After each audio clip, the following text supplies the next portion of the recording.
बात है, किसी बड़े शहर की आपाधापी और चकाचौंध से दूर एक साधारण युवक रहता था, अर्जुन। देखने में वो खुशहाल था। उसके पास एक अच्छी नौकरी थी जो उसे पर्याप्त धन दिलाती थी।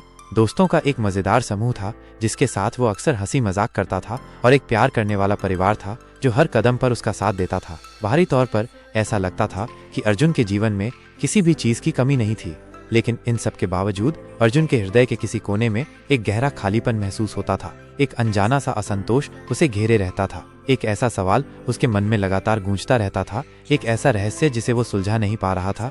मेरे पास सब कुछ होते हुए भी मैं दुखी क्यों हूँ? यह प्रश्न धीरे धीरे उसके मन पर इतना भारी हो गया कि उसने एक दिन दृढ़ निश्चय कर लिया, अब मैं अपनी जिंदगी के इस अनसुलझे सवाल का जवाब खोजूंगा, चाहे मुझे कहीं भी जाना पड़े।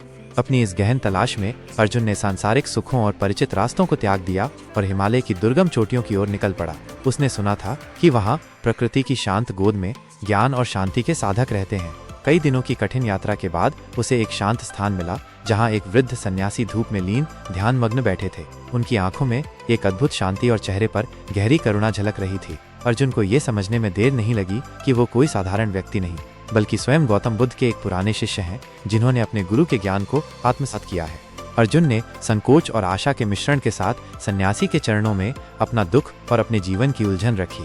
उसने अपनी आप बीती सुनाई, अपनी बाहरी खुशियों का जिक्र किया और फिर उस आंतरिक खालीपन को व्यक्त किया जो उसे लगातार परेशान कर रहा था।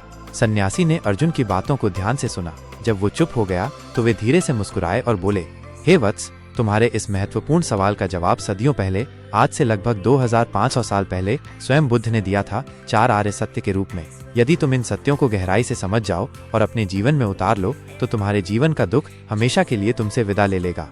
फिर सन्यासी ने एक एक करके उन 4 आर्य सत्यों का वर्णन करना शुरू किया।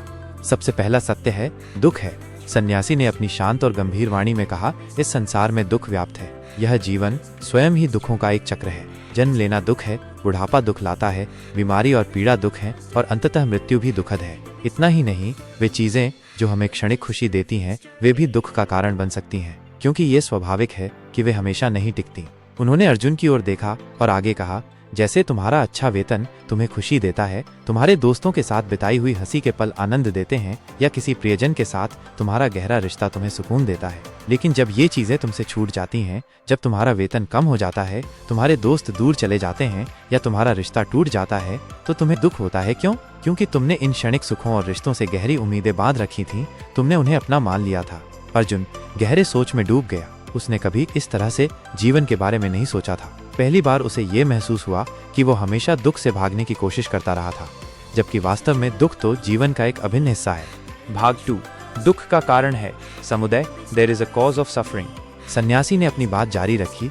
दूसरा आर्य सत्य ये कहता है कि इस दुख का एक कारण है, और उस कारण का नाम है तृष्णा, लालच, अतृप्त इच्छाएं और अनियंत्रित अपेक्षाएं।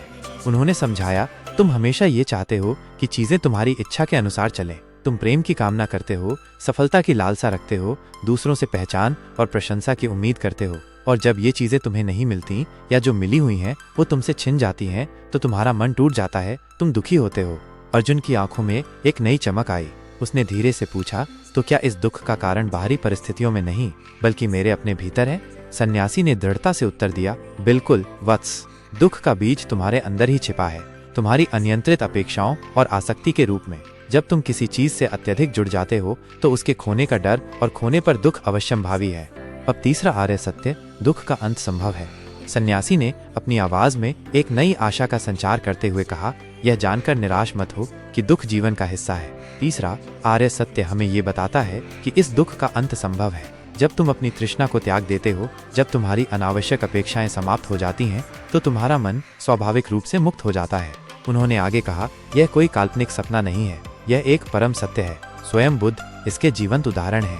उन्होंने अपने जीवन में दुख को गहराई से जिया, उसके कारणों को समझा और अंततः उससे पूरी तरह से मुक्त हो गए। निर्वाण की अवस्था को प्राप्त किया, जहाँ न दुख है और न दुख का कारण।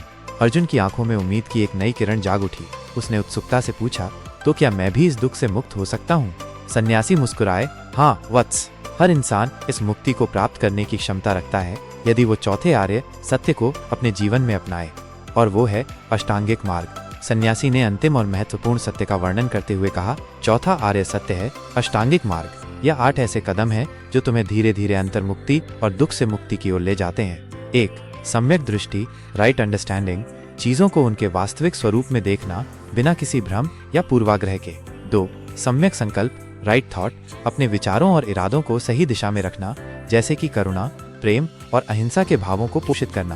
3. सम्यक वाणी, राइट स्पीच, झूठ बोलने, कठोर शब्द कहने, चुगली करने और व्यर्थ की बातों से बचना, अपनी वाणी को सत्य, मधुर और सार्थक बनाना। 4. सम्यक कर्म, राइट एक्शन, नैतिक और अहिंसक कार्य करना, किसी भी ऐसे कार्य से बचना जिससे दूसरों को हानि पहुंचे। 5. सम्यक आजीविका, राइट लाइवलीहुड, ऐसी आजीविका का चुनाव करना जिससे किसी भी प्राणी को कोई नुकसान न हो, ईमानदारी और नैतिकता के साथ अपना जीवन यापन करना। 6. सम्यक प्रयास, राइट एफर्ट, बुरे विचारों को अपने मन से दूर करने का प्रयास करना और अच्छे विचारों को विकसित करने के लिए लगातार प्रयास करना। 7. सम्यक स्मृति, राइट माइंडफुलनेस, वर्तमान क्षण में पूरी तरह से सजग रहना, अपने विचारों, भावनाओं और शारीरिक संवेदनाओं के प्रति जागरूक रहना। 8. सम्यक समाधि, राइट कंसंट्रेशन, ध्यान और एकाग्रता के अभ्यास के माध्यम से अपने मन को स्थिर और शांत करना। अर्जुन पूरी तरह से मौन था, लेकिन उसके भीतर एक गहरा मंथन चल रहा था। ऐसा लग रहा था जैसे उसकी आत्मा पहली बार अपनी गहराई में झांक रही हो। उसने पहली बार स्वयं को और अपने दुखों के कारणों को इतनी स्पष्टता से समझा था। कुछ महीने बीत गए। वही अर्जुन जो कभी दुखी और भ्रमित होकर हिमालय की ओर गया था, अब एक बदला हुआ इंसान बनकर अपने शहर लौट आया। अब उसे दुख से डर नहीं लगता था, क्योंकि उसने दुख के स्वरूप और उसके कारणों को गहराई से समझ लिया था। अब उसे क्षणिक खुशियों से खुद को बांधने की जरूरत महसूस नहीं होती थी, क्योंकि उसने जीवन में संतुलन और अनासक्ति का महत्व सीख लिया था। वो जानता था कि सुख और दुख जीवन के दो पहलू हैं और दोनों को ही सहजता से स्वीकार करना चाहिए। बुद्ध की शिक्षाओं ने उसे जीवन का सबसे बड़ा सत्य सिखा दिया था। दुख जीवन का अंत नहीं, बल्कि आत्मबोध और आंतरिक शांति की शुरुआत हो सकता है। यदि आपको ये कहानी प्रेरणादायक लगी तो इसे अपने प्रियजनों और मित्रों के साथ अवश्य साझा करें, क्योंकि शायद किसी और अर्जुन को भी जीवन के इस महत्वपूर्ण ज्ञान की तलाश हो।